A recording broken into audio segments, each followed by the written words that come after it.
Porque quando Deus fala que Ele vai levar uma pessoa para o cativeiro, por várias vezes isso acontece, justamente porque o povo, por um tempo, está tão próximo de Deus, né? Queimando de amor por Ele, ouvindo a voz dEle e sendo guiado pelo Deus Todo-Poderoso. De repente, as circunstâncias exteriores vão mudando isso e eles vão deixando de ouvir e seguir Deus e praticar, e aquele lugar de intimidade vai se deixando, o coração vai se enfurecendo. E o que Deus usava? A escravidão. Porque a palavra de Deus diz, nesses cativeiros, o contexto disso é que o preço de eu não ouvir Deus e não seguir aquilo que Ele me manda, aquilo que Ele te manda, o preço é liberdade. Nós pagamos com a falta de liberdade, né? Então a gente vai percebendo assim, que toda a história da Bíblia, tanto do Éden até os últimos capítulos de Apocalipse, Deus todo o tempo lançando as suas cordas de amor, mesmo a um povo obstinado, como todas as nações passadas que antes de nós viviam, mas não é diferente da nossa geração. A nossa geração tem escutado, mas não tem ouvido. Não estou generalizando 100%, mas há um grande número da igreja do Senhor escutando, mas não ouvindo, né? Estão enxergando, mas não estão vendo claramente. Os seus corações estão se tornando endurecidos. Mas o Senhor, pela graça e misericórdia dele, todo o tempo chamando o homem para perto de si. Por que Ele tem feito isso? Porque Ele colocou dentro de nós a própria semelhança dele, a glória dele está dentro de mim e de você. Por isso que para Ele é tão precioso. Por isso que ao longo da história e até finalizar todas as coisas, o Deus continuará sendo esse mesmo Deus, buscando a Valentina quando ela se perde em alguma coisa, buscando a Valentina quando os pensamentos dela são negativos, buscando a Sara quando ela se desvia um pouco do caminho, buscando a Tia Mari, o Eliezer, a mim, a Carol, buscando-nos em qualquer lugar possível e impossível, justamente porque Ele nos quer por perto. É dele isso, né? Então a eutanásia é justamente o oposto disso, né? Eles dizem, por exemplo, uma pessoa que está saudável, mas ela começa a ter algum problema de saúde. Vamos pôr hoje aqui o câncer, que é uma doença muito terrível, que leva para a morte quase que, né, uns 90%, dependendo do grau, leva à morte. Então a eutanásia vem para o quê? Para minimizar esse sofrimento. Para fazer o quê? Olha, todos os recursos o hospital já fez, os tratamentos já fizeram, só que a pessoa ela não reage, o organismo já não reage, as células já não reagem, não combatem, né, toda a questão. Então a família vê aquela situação tão difícil, de tanto sofrimento, e vê que a pessoa, porque normalmente eu não sei vocês, mas por exemplo, vocês já perceberam que às vezes, o Reginaldo ele é um pouco exagerado, então às vezes ele fala assim, amor, eu tô com uma dor de cabeça que parece que eu vou morrer. Que exagero, né? Mas a gente, então imagine uma pessoa que está num leito de dor, porque são dores, dependendo da área, né, do câncer, são lugares de dores extremas, sim, da pessoa realmente preferir a morte por causa da dor. Eu falo isso por causa que no parto da Carol, que eu passei pelo tempo de pré-parto, com muita contração, eu falava, Senhor, eu acho que eu vou morrer, porque a dor é insuportável. Sabia que ia passar, eu sabia que não ia morrer, né? Mas a dor parece que vai te tirando da realidade e vai te tirando do lugar de contemplação, de saber que nós temos um Deus que intervém nesses lugares de dores e sofrimento nosso. Mas na eutanásia, o que acontece? Os familiares veem essa situação e às vezes até o pedido da própria pessoa pedindo, eu não aguento mais. Pode pedir para o médico desligar o aparelho, ou em alguns países que nós vamos ver aqui, porque no Brasil não é legalizado ainda a eutanásia. Existe sim, né, votações para isso, mas está parado, está em silêncio. Mas o que existe no Brasil? Desligamento de aparelhos. muito naturalmente, escondido, sem que ninguém assine nenhum termo, mas isso é chamado de eutanásia. Se eu desligo um aparelho e um paciente está vivo, eu estou tirando a vida dele, eu estou tirando a chance dele de reagir e também estou demonstrando para mim mesmo e para aquele ser humano que a vida não tem valor e ela tem valor. E eu vou contar para vocês uma história linda que eu vi de uma professora que é cristã. Então, o que acontece? Lá no país nos Estados Unidos, tem um estado que chama Oregon, que lá já foi legalizada a questão da eutanásia.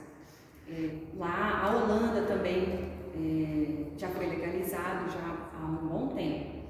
Mas nesse estado de Oregon, as pessoas que moram em estados vizinhos que querem optar pela eutanásia na questão da assistida, eles vão para esse estado justamente para ter esse favor, porque o estado daquele lugar permite. Então, o que seria isso? Se a eutanásia é um desligamento de um aparelho com o paciente vivo, está morrendo, está uma situação difícil, mas é desligada. Ou então, uma injeção letal, né? No caso de pessoas em estado terminal. Mas também existe essa eutanásia assistida. O que é isso? É horrível, porque é como se fosse um suicídio, né? Ainda mais que vocês já são maiorzinhos, mas assim, sabe o que é feito?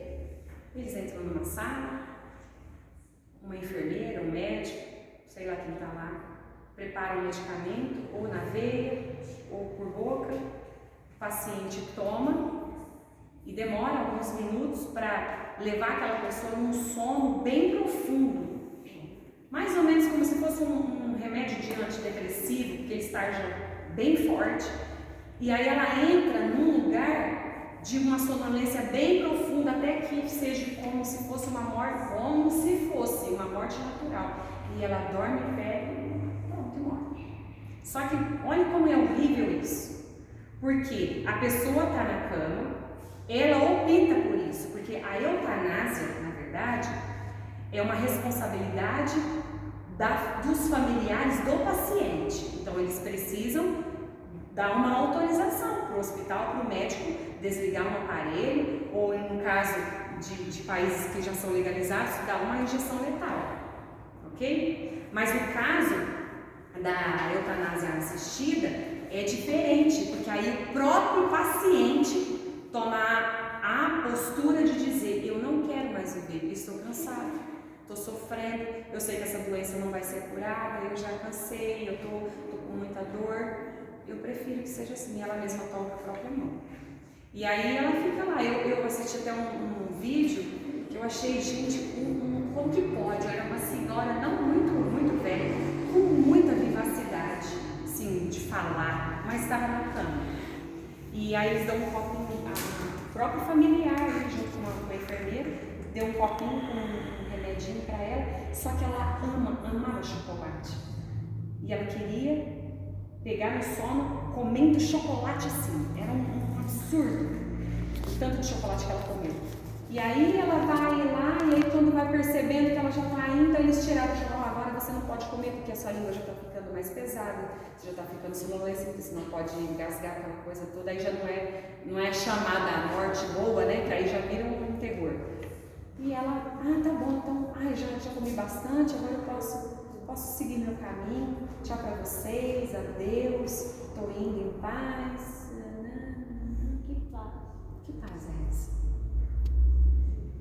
Que lugar é esse? Porque a própria palavra diz, além dele dizer não matarás, ele está dizendo para mim: Marina, não mata a Mariana. Mas num sentido verdadeiro, ele está querendo: não se mate também, porque se você matar alguém, você matar é a mesma coisa. A única coisa que muda é que você é um assassino quando mata alguém e você é um suicida quando se mata. Mas é a mesma coisa.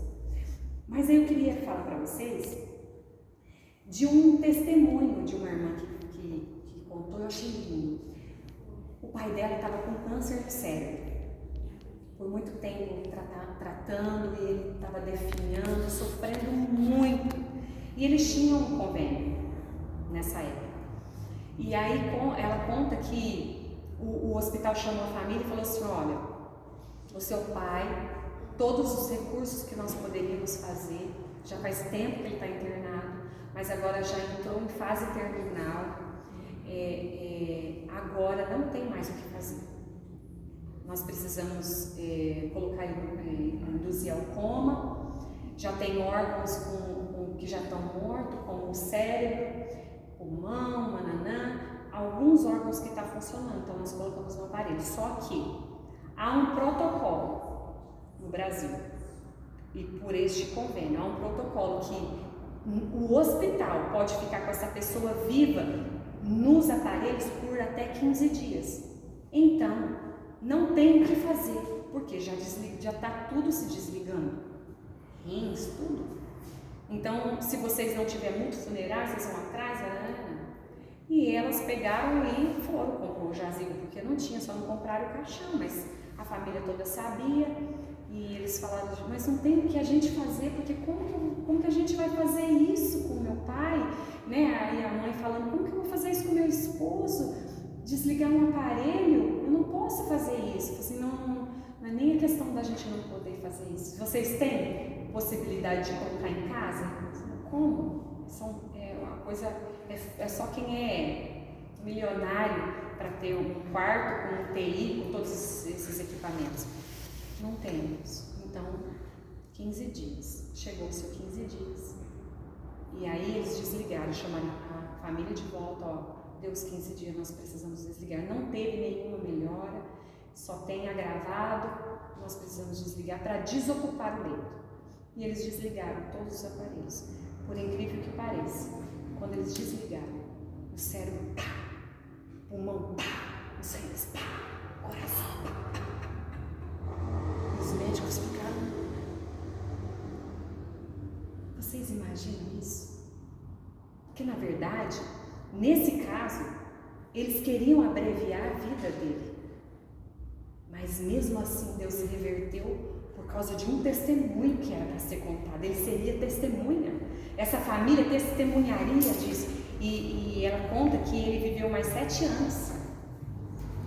Então, imagina quantas pessoas são levadas para este lugar, que no último momento o próprio Deus poderia fazer um milagre, porque está na mão dele todo o poder, ele sabe quem ele vai fazer ou quem ele não vai fazer, porque está tudo no controle dele. Mas imagine mais 7 anos com aquela pessoa que você ama tanto, e muito mais do que isso, alguém que não tem esperança de vida nenhuma, e agora começa a se tudo voltar curado. Meu Deus do céu, isso é maravilhoso. Por isso que Deus fala, a vida está somente no meu poder, a última palavra é a minha, porque eu tenho os meus propósitos, eu tenho os meus meios de trabalhar. Não interrompa a vida, porque a vida ela é para ser vivida, ela é para ser celebrada, ela é para ser conservada. Só eu tenho o poder de tirá-la, porque foi eu que soprei. Foi eu que soprei em você, o Senhor diz. Foi eu que soprei em você, Sara. Não podemos ter esse controle na nossa mão. Se fizermos isso, o nosso destino é o inferno. Ok? Olha o segundo tópico. Por que defendem a eutanásia? Eu queria também, antes da gente entrar nesse segundo tópico, eu fiz uma marcação aqui, que assim, além da eutanásia, do desligamento dos aparelhos, ou do remédio que é dado, ou na veia, ou na boca, que é na caso da eutanásia assistida, existe também outros tipos de eutanásia, que eu não sabia. Existe uma eutanásia chamada eutanásia eugênica. E o que seria isso? São crianças que nascem, por exemplo, com tubo neural, com deficiência. Então, os médicos veem que essa criança não tem possibilidade de viver. Não faz sentido uma criança não ter um tubo neural, porque como que ela vai andar, falar? Não existe possibilidade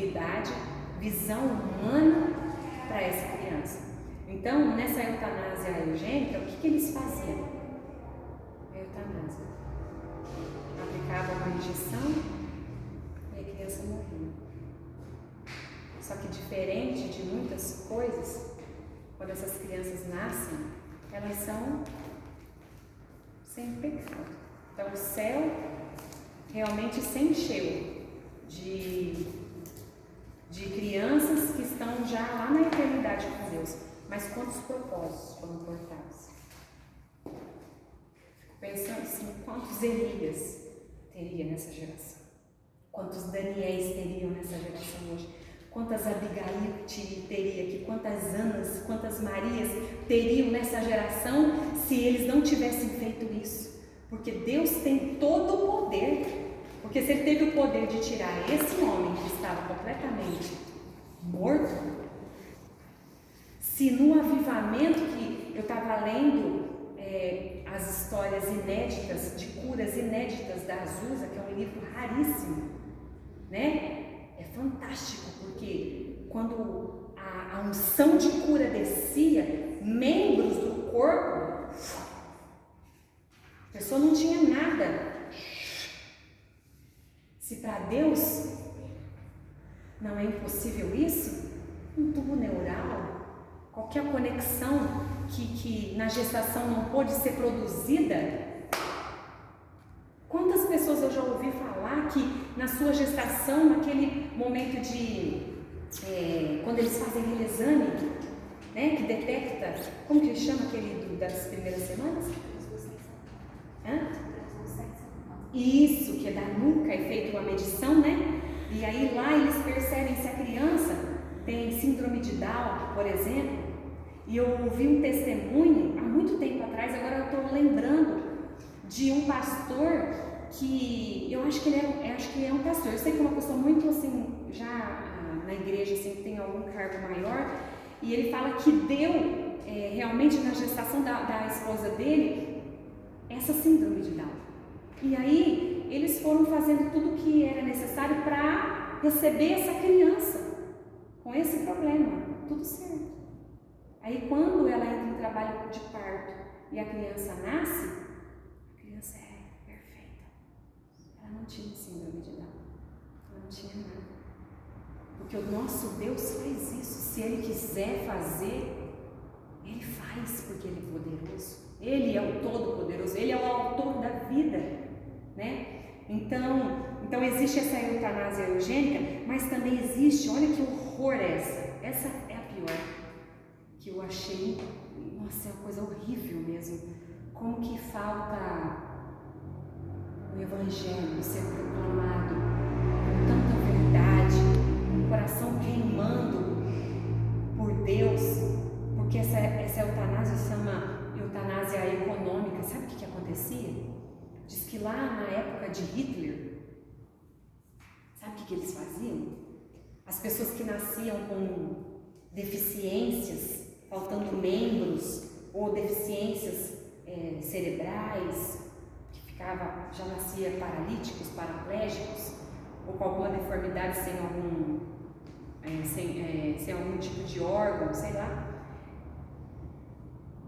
Diz que ele tinha uma lei. Por quê? Porque essas crianças não seria útil para a sociedade, ela não ia produzir nada. Ela seria apenas alguém que daria custo para o Estado e para o governo. Olha como que é uma questão de fé em Deus. Porque eu olho para isso e acho isso um absurdo. Mas por que eu acho que é um absurdo? Porque eu sei o valor.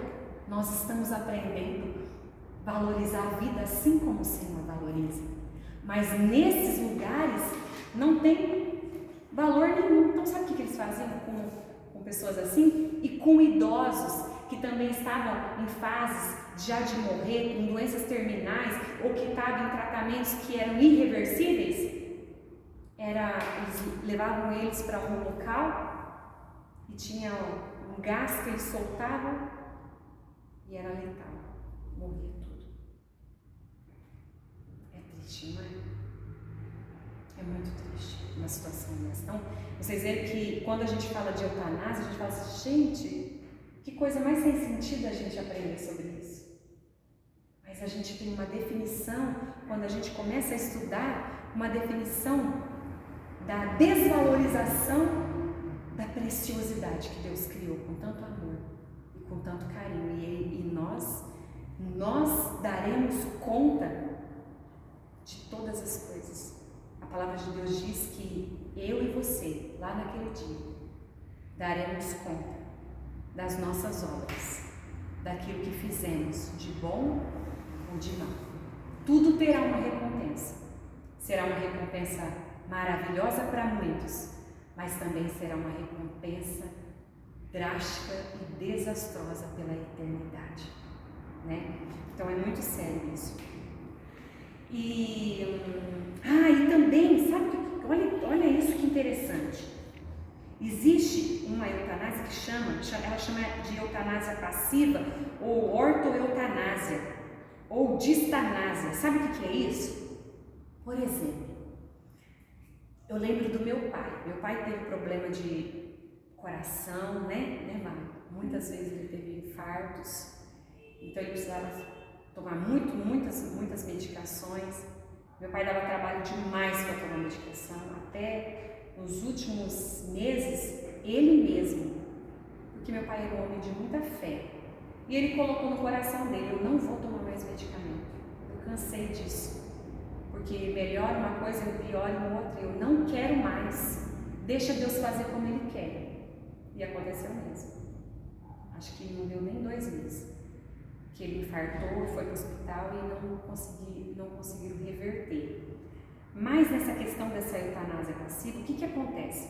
Um paciente tem uma doença, como câncer, como um problema de coração, como um problema de rim que precisa de tratamentos, ou tantas outras doenças que precisam ser tratadas. Aí o que acontece? Ou o próprio paciente toma a atitude, não vou tomar mais medicamento, eu estou cansado disso, vamos viver, né? Chega disso, isso é só droga. Ou então, o próprio familiar, por ver o trabalho que está dando. Porque pensa bem, uma pessoa, né, Valentina? Uma pessoa como a sua avó, na cadeira de roda, precisando de dar banho, por fralda, uma dependência, assim, não é completa ainda. Mas imagina que um familiar olha para um ente querido e fala assim, está dando muito trabalho. Ah, não. Quantos anos vai isso? Aí o que a pessoa faz nessa eutanásia passiva? Ela simplesmente para de dar as medicações. E o que acontece? Uma pessoa sem medicação, naquilo que ela precisa tomar. Se não for uma intervenção de Deus, ela morre. Então também é um outro caso. Agora vamos para o 2. Vocês têm alguma dúvida? Tem alguma dúvida? Quer perguntar alguma coisa? Eliezer quer falar alguma coisa, meu querido? Minha querida Mari quer falar alguma coisa? Então vamos lá. Por que defendem a eutanásia? Muitos acreditam que através da eutanásia demonstram amar o próximo, abreviando-lhe o sofrimento. Contudo, essa atitude não está em conformidade com a palavra de Deus. A Bíblia nos ensina que o amor não faz mal ao próximo. Olha como a palavra de Deus é clara. De sorte que o cumprimento da lei é o amor. Romanos 13:10. Desse modo, se alguém decide desligar o aparelho de uma pessoa que está sofrendo, tal atitude não pode ser vista como amor, e sim como egoísmo. Eu vou ler Romanos 13:10, se vocês quiserem procurar, é bom que vocês vão ficando craque.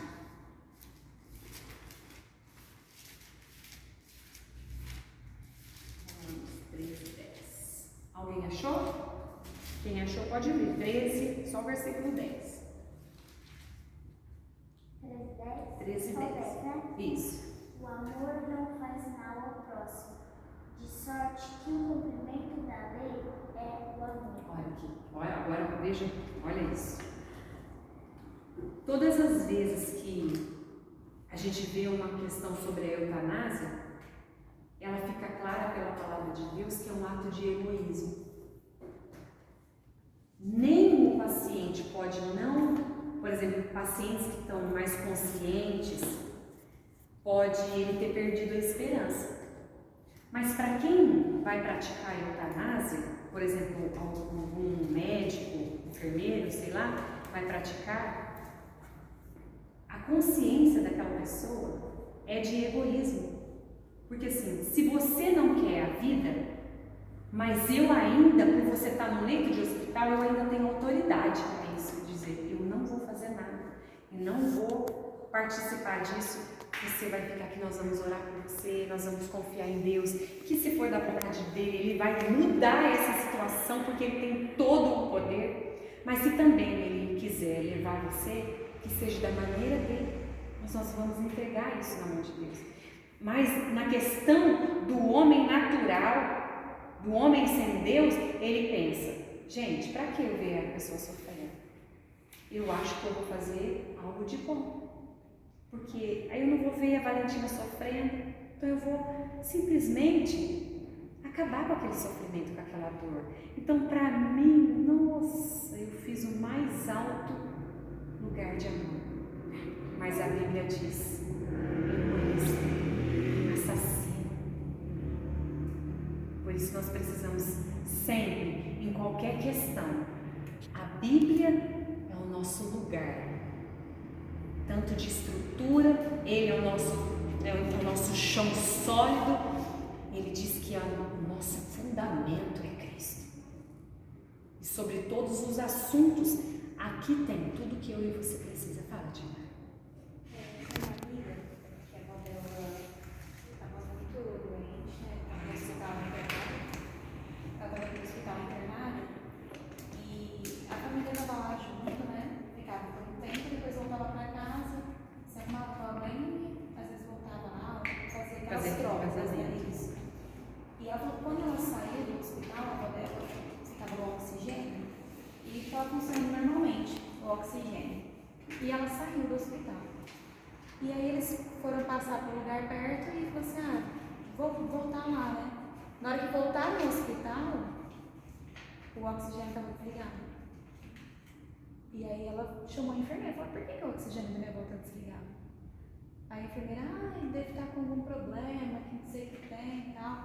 Aí ela, não, ele estava funcionando normal.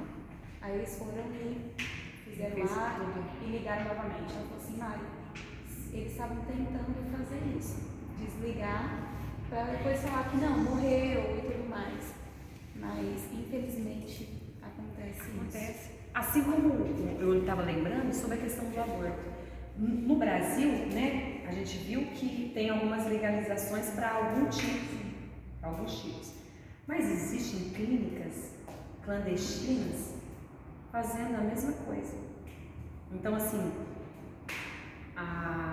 o desamor, o egoísmo, né, e a falta de consciência disso está levando o ser humano a anular a lei do Senhor. E isso tem trazido consequências drásticas, não só para a nação brasileira, mas para todas as nações, porque todas as vezes que nós dizemos não para aquilo que Deus disse é assim, tem consequências, né? Então é uma coisa muito séria isso. Então vamos lá. Além do mais, tal comportamento evidencia falta de fé e esperança no Senhor, pois ele pode realizar o milagre mesmo quando todas as possibilidades humanas se esgotam. Não podemos ser impacientes a ponto de querermos nos livrar do enfermo, foi aquilo que nós falamos. O Senhor Jesus nos ensinou acerca da incumbência de cuidar dos doentes, mas não só dos doentes, aqui está falando dos doentes, mas a incumbência de cuidarmos dos órfãos e das viúvas. Lá em casa tem uma viúva, né? Então, de alguma forma, a gente está cumprindo a palavra. Não é? Mas olha, a palavra de Deus diz que é nossa incumbência cuidar do ser humano, né?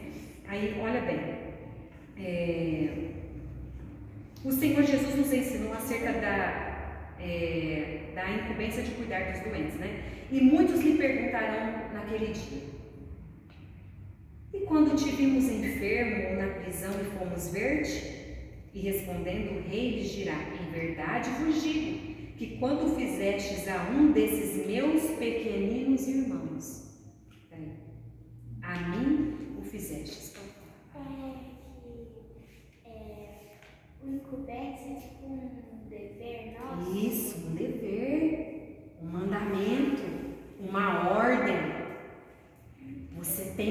fazer isso.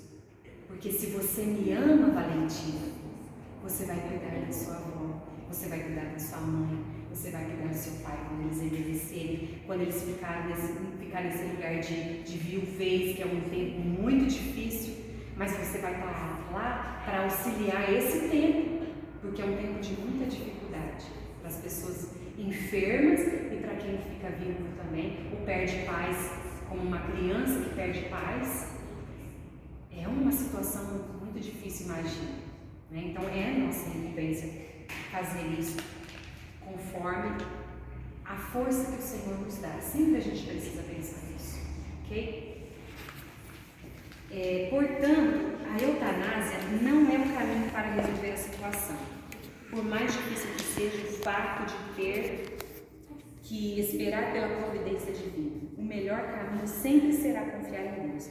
Caso a nossa petição não seja atendida, precisamos entender que nem todas as coisas ocorrem segundo o critério humano, e sim de acordo com a vontade soberana de Deus. E a vontade de Deus, ela é sempre boa, agradável e perfeita. Eu queria falar de uma coisa aqui, que eu me lembrei enquanto estava estudando. Como é importante a gente entender, por causa do quê? Quando a gente ora para alguém que está muito enfermo, que as pessoas pedem oração, que está na UTI, nós levantamos aquele clamor, então ficamos dias de intercessão, jejuando, orando por aquela pessoa, e Deus muda aquele cenário, porque Ele quis. E muitas vezes, eu tenho um testemunho para contar de uma pessoa, e muitas vezes eu já vi testemunhos, inclusive nesse livro que eu li, de um irmão que ele estava no culto e ele teve uma parada cardíaca. Pá! Morreu. E o irmão Tommy, esse irmão que é o escritor do livro, não estava. E aí os irmãos correm, porque ele tem a questão da unção de cura, ele já tinha ressuscitado mortos pelo poder do Espírito Santo, eles chamam ele. Vem, Tommy, pelo amor de Deus, irmão fulano, mas como? Ele caiu do nada lá, tá roxo, gelado, não tem pulso, tá, o que a gente vai fazer? Aí diz que ele chega, fala, meu Deus. Aí diz que ele fica tão assim, porque ele ama tanto o irmão, que ele não sabe o que ele faz, né? Aí o irmão fala assim, Tommy, vamos orar por ele. E diz que eles começam a orar. De repente, só que quando o homem levanta, ele fica tão bravo com o Tony, que ele falou assim, eu tive a impressão que ele ia me dar um soco, porque ele estava muito enraivecido. Ele falou, vixe, da onde que ele veio? E aí depois ele conta, ele fala assim, Tony, eu estava no céu. Você me atrapalhou. Eu estava já no descanso, mas por causa da sua oração, o Senhor disse, eu não posso. Nesse momento eu não posso, porque o meu nome vai ser glorificado, volte. Ele voltou. Aí ele conta que depois passou, acho que muitos anos, eu não lembro dos anos, porque minha memória não é tão boa. Esse irmão adoeceu de muitos anos depois, e Tommy não estava na cidade. Eles tinham feito um elo de amizade muito grande por causa disso, né? E Tommy tinha um amigo lá, e sabia que o irmão estava enfermo. Então, quando ele percebeu, porque o Senhor já avisava ele por aqueles dias que o Senhor ia recolher, e é lindo isso, né? Ele pega e fala para esse amigo do Tommy, ó, eu vou morrer. O Senhor falou para mim que eu vou morrer. E por esses dias agora. Só que não liga para o Tommy. Liga para ele depois que eu tiver enterrado. Fala para ele não orar, porque eu quero voltar para o meu Senhor. E assim aconteceu. Acho que em 2 dias o irmão partiu para a glória. E aí o amigo só ligou depois do enterro mesmo. E ele começou a rir. Ele disse, não, agora eu não vou me atrever a isso. Deixa ele descansar. Deixa ele encontrar com o Pai. Né? Isso é maravilhoso. Você tá me contando spoiler que eu tô lendo o livro. Você tá me contando spoiler. Oh, me perdoa, minha princesa. Quando você ler lá, seu coração vai queimar. É maravilhoso. Só falando. Aconteceu isso com minha avó. Abaixa assim. Ela teve vários problemas, né? Aquela que vai com a tia Sônia. Não. eu tava com ela falou assim, minha filha, você aqui, a avó precisa te dar um conselho. Aí eu, na hora já veio na mente, né? Vamos partir, ela arrumando o guarda-roupa, a amiga tinha feito isso. Ela pegou e falou assim, você sabe, né, de que eu tô falando? Eu falei, sei. Ela falou assim, eu estou me partindo, que vai ser amanhã. Olha que coisa. Aí ela adoeceu, foi pro hospital, ela só falou para os médicos, não precisa desligar os aparelhos. Porque eu acabei de ver um anjo de branco. E eu tô partindo daqui, só fechou. Olha que coisa. É aquilo que o pastor falou esses dias, até para morrer eu preciso ter fé. Isso é fé. Porque se alguém, esses dias eu estava brincando com a irmã Aurélia, né? Porque ela fala assim, meu Deus, eu tenho que ir no médico, eu tenho que tomar esse remédio, porque senão o médico falou que vai fazer assim, que o meu coração pode não sei o quê. Uma Aurélia, você não quer se encontrar com Cristo? Claro que eu quero, marido, meu desejo é ir para o céu. Eu falei, mas aí tá bem difícil ainda. Você quer brincando com ela, né? Mas é uma verdade que até para se encontrar com Deus, para a questão da morte, nós precisamos buscar isso, é uma verdade, buscar essa fé sobrenatural. Amém? Sim, aí Então, os médicos perguntou, mas a família não vai ver ela? Ela falou assim, não, minha família vai ver. Olha que coisa. Ele já falou assim, então, você vai cuidar de descanso, tipo.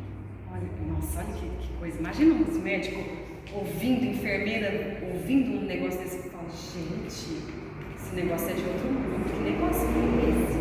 Até no leito da morte, o cristão verdadeiro está apregoando e proclamando o Evangelho de Cristo e a eternidade que nos aguarda, né? Que coisa maravilhosa. O Criador da vida, para a gente finalizar.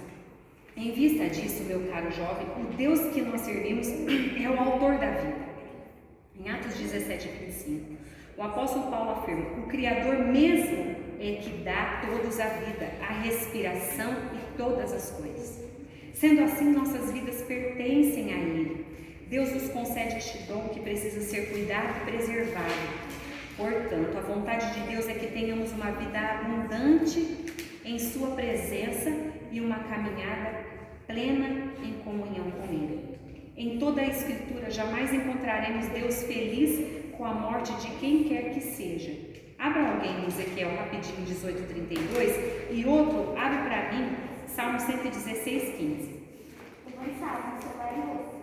Se a não mais caçolar na raça. Eu vou continuar só terminando aqui a 16, Salmo 116:15, e o outro é Ezequiel 18:32, que vai falar sobre a questão, acho que Ezequiel 18:32 é sobre quando uma pessoa está à beira da morte, ela quer se suicidar ou ela toma uma atitude como uma eutanásia, assim. Quem achou Ezequiel? Eu. Então lê para mim, 18:32. Vou ler duas versões, pode? Não, lê só o nome, é porque é só para nós, que ainda tem um pedacinho para mim finalizar.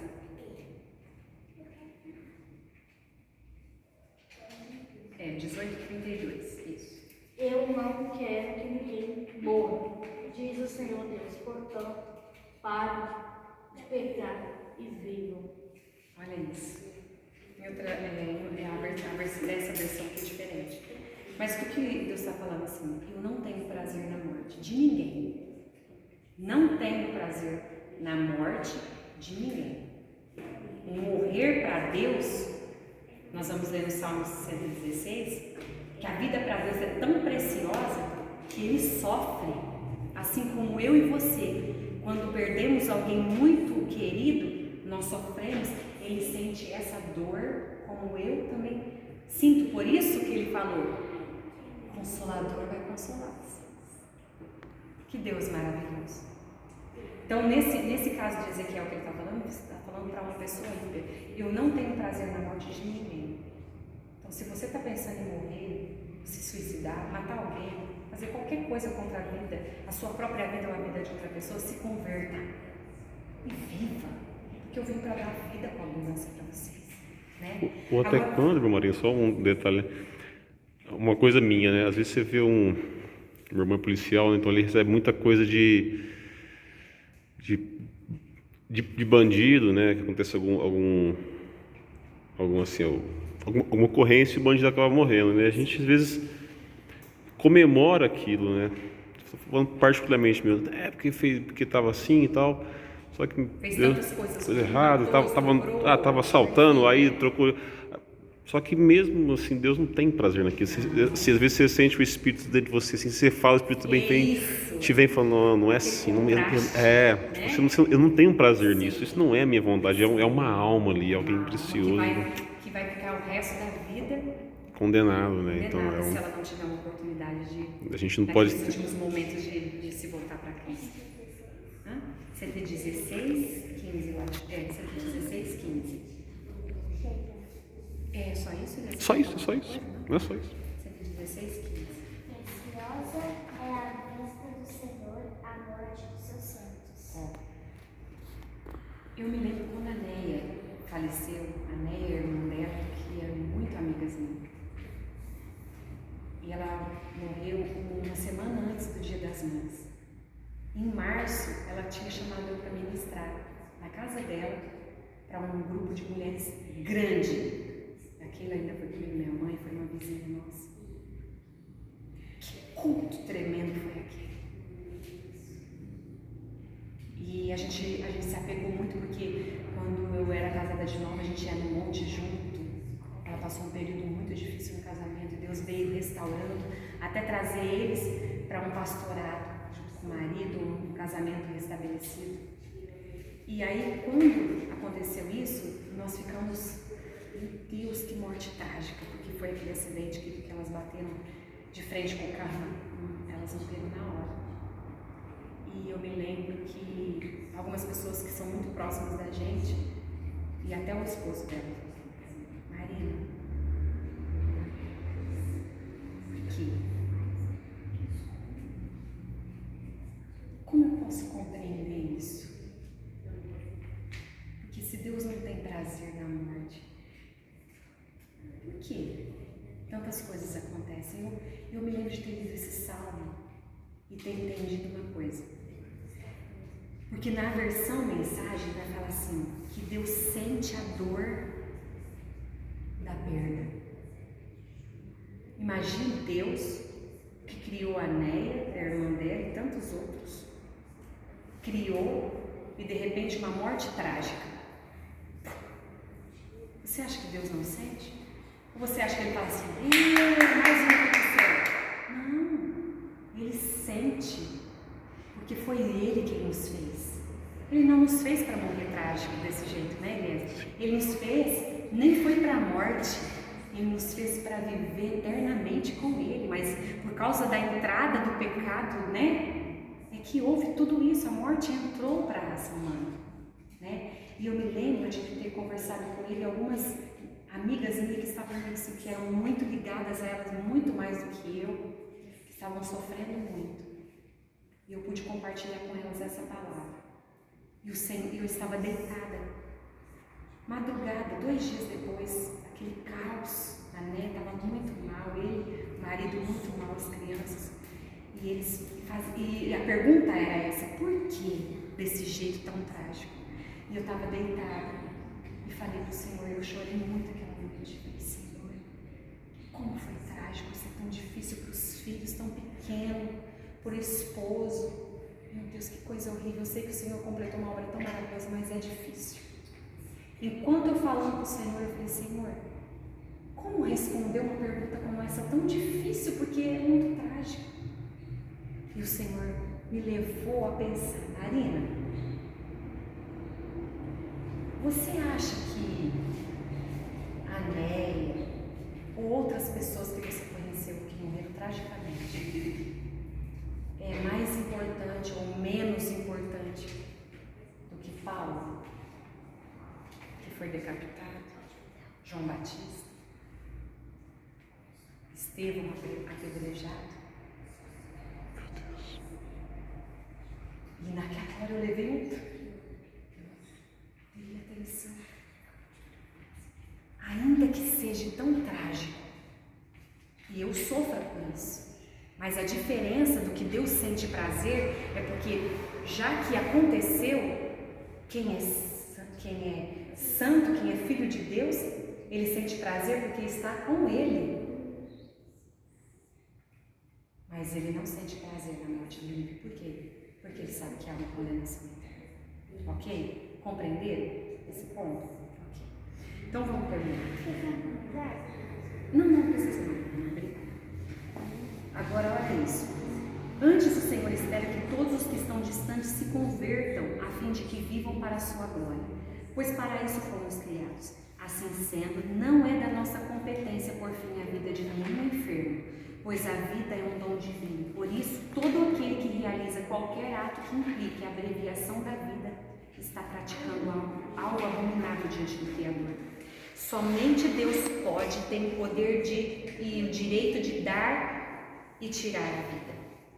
A nós cabe a responsabilidade de cuidar do nosso próximo com amor, conforme o mandamento de Jesus Cristo.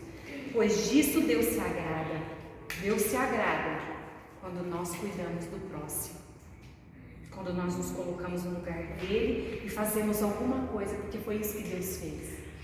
Ele não somente mostrou o amor por mim, por você, por palavras. Eu te amo. Eu quero que vocês todos passem a eternidade comigo. Mas ele demonstrou em obra.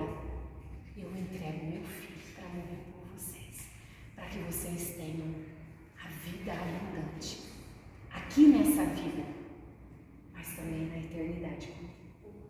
Então o amor, ele não é só meras palavras, não é só eu te amo, eu gosto de você, ou eu te dou um presente aqui ou acolá. Não, o amor também, ele é demonstrado nessas práticas, quando as pessoas estão sofrendo, precisando de uma palavra, de um abraço, né? Estão precisando de alguma coisa, uma comida, alguma coisa, qualquer coisa. A Bíblia diz, se você sabe fazer o bem e não faz, você está pecando. Ok? Vamos lá. Nós sabemos que passamos da morte para a vida porque amamos os irmãos. Quem não ama o seu irmão permanece na morte. Qualquer que aborrece o seu irmão é homicida. Aqui está falando de um contexto que naquela época era chamado de homicida só quem matava, né, Elisa? Mas nesse contexto ele está falando assim, quando você nega de fazer o bem para alguém, quando você nega de falar a verdade para alguém, mesmo que ele esteja na pior condição, você também é homicida. Porque ao invés de você ajudar com alguma coisa, você não faz nada, ou você simplesmente omite uma verdade que era ser falada ou compartilhada, enfim, né? E vós sabeis que nenhum homicida tem permanente nele a vida eterna. Conhecemos o amor nisto, que ele deu a sua vida por nós, e nós devemos dar a vida pelos nossos irmãos. 1 João 3, do 14 ao 16. A eutanásia é uma forma de incredulidade e não de amor. Sabemos que para Deus não existe impossível. Por que é incredulidade? Ele está querendo dizer assim, vocês não estão acreditando, vocês não acreditam que eu posso mudar o curso disso. Pode ser qualquer situação, eu posso mudar. Ele pode curar e até ressuscitar, como ele fez com Lázaro, como aquele homem que tocou nos ossos de Eliseu, mesmo depois de morto, e voltou à vida, como na morte de Jesus, né, Eliezer? Que a palavra de Deus diz que naquele dia, quando tudo ficou escuro e tudo foi consumado, ele disse, Pai, eu te entrego meu espírito, está tudo consumado. A palavra de Deus diz que o véu do templo se rasgou, de alto a baixo, abrindo para nós um novo e vivo caminho, a vida abundante de Deus para nós. E naquele dia houve trevas, temores, e a palavra de Deus diz que muitos que estavam na sepultura, mortos há muito tempo, ressurgiram pelo poder que Deus tem. Deus tem o poder de ressuscitar pessoas.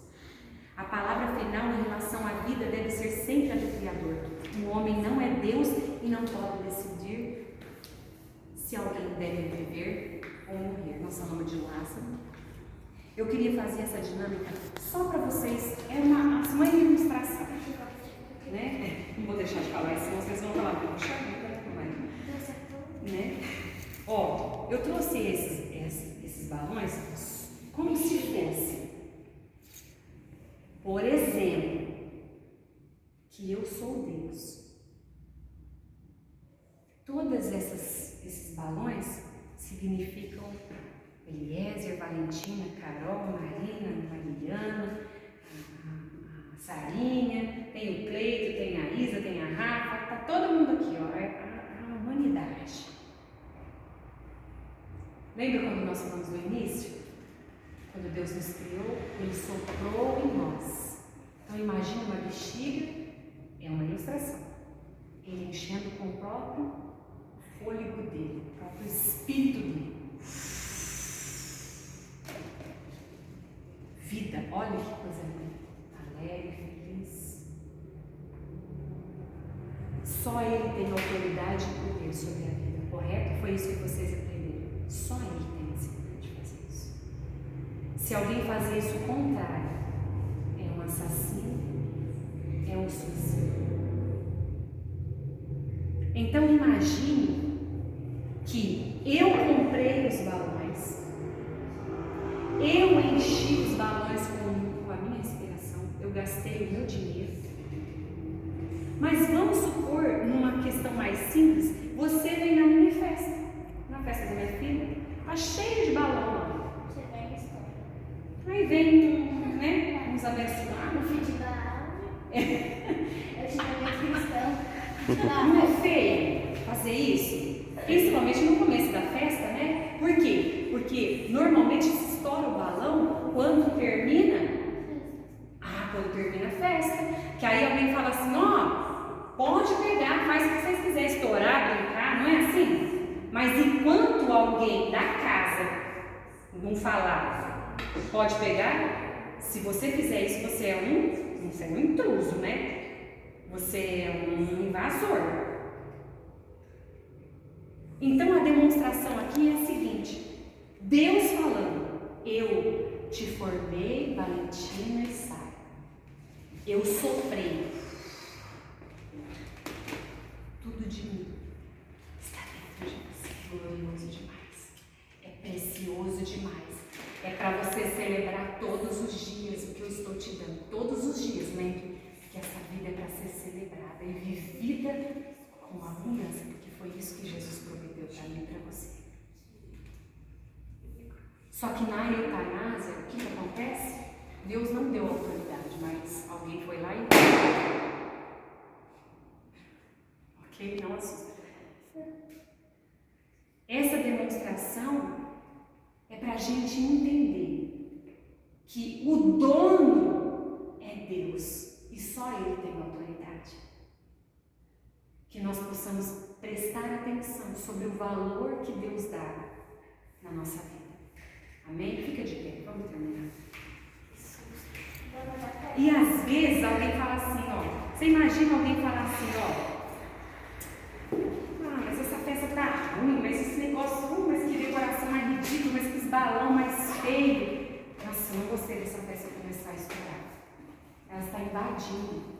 Assim como nós com a nossa vida, muitos estão fazendo isso. Minha vida não está boa, minha condição é péssima, eu não tenho alegria, como muitos, né? Eu estou em depressão, para mim a vida não tem mais sentido. E ele mesmo vai lá e ele está interrompendo aquilo que o Senhor fez de tão maravilhoso. Então, que vocês possam levar essa palavra que fique cravada dentro do espírito de vocês, porque ela cravou dentro de mim. Como isso aumentou dentro de mim a celebração da vida, né? Quer falar alguma coisa, Eliezer? Quer, Gilmar? Então vamos terminar. Nossa, já passamos do ano. Sarinha, vem cá, filha. Vem cá, pode ir lá fora, pode ir. Deixa eu te dar um palitinho, dar metadinha pra você sair, tá bom? Para nós não fazer sujeira aqui. Acho que não. A Sarinha vai agora fazer você terminar. Eu só queria terminar falando uma coisa a respeito. Quando ele fala que só ele tem o poder de dar e tirar e ele tem o poder de ressuscitar. E eu lembrei da minha cunhada Néia, que ela teve um problema muito sério. E para os médicos não havia solução. Ela ficou, eu até falei para ela, né, quantos dias você ficou na UTI, com os médicos já tinham chamado a família, não tem recurso, não tem o que fazer, só um milagre para reverter toda essa situação da Néia. E todas as vezes que eu falo isso eu me emociono, porque eu me lembro do meu cunhado e ligando para todas as pessoas que amam ela. Gente, o médico falou que não tem solução mais, desesperado, né? As crianças pequenas. Por favor, me ajuda. Essa noite é noite de guerra. O médico falou que talvez ela não passe nessa noite. E eu lembro de orações intensas, pedindo ao Senhor, para que o Senhor desse para ela uma chance de vida, porque dias antes, ela já não estava bem, mas dias antes, eu lembro da festividade, Deus me usou e falou, vai lá, era no domingo, o pastor Ivanei era nosso pastor, e o Senhor falou, vai lá hoje. Por causa da festividade eu não consegui, mas na segunda eu peguei a Keila, minha mãe, Ivan, minha sogra, vamos lá.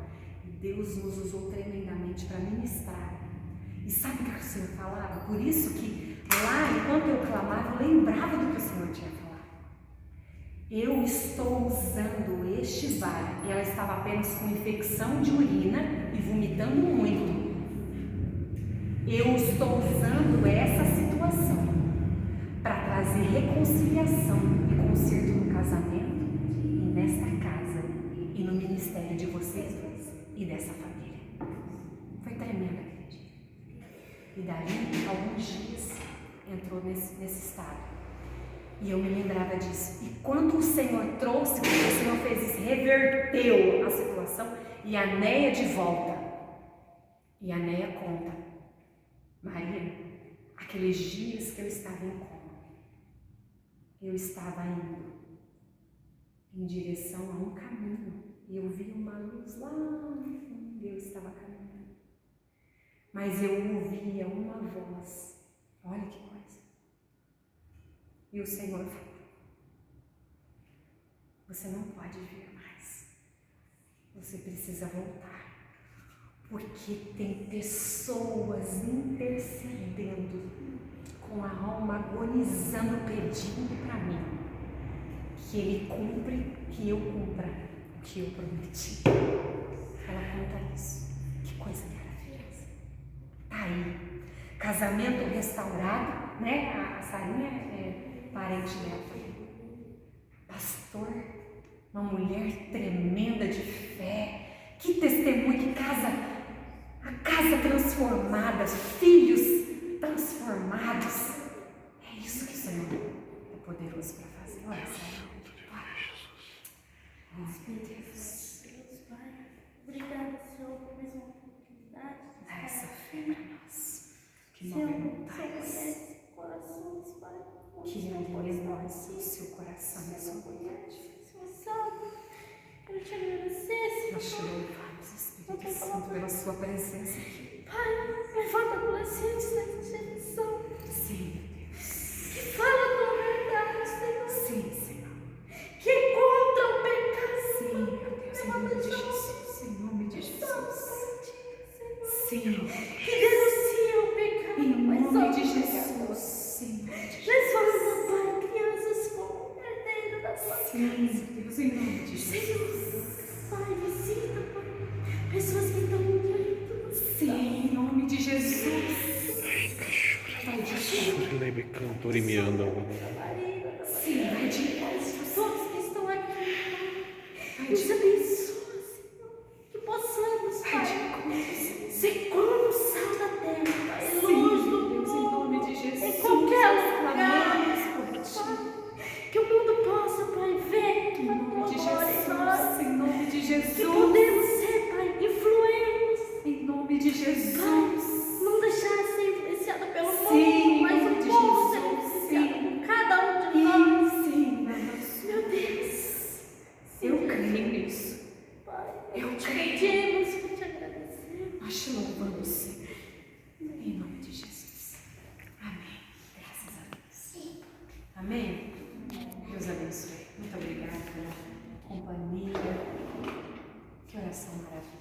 intercessão, né? E de posicionamento para nós, como igreja do Senhor. Deus abençoe. Quer falar alguma coisa, Eliezer? Manda um tchau para a câmera. Quer tirar o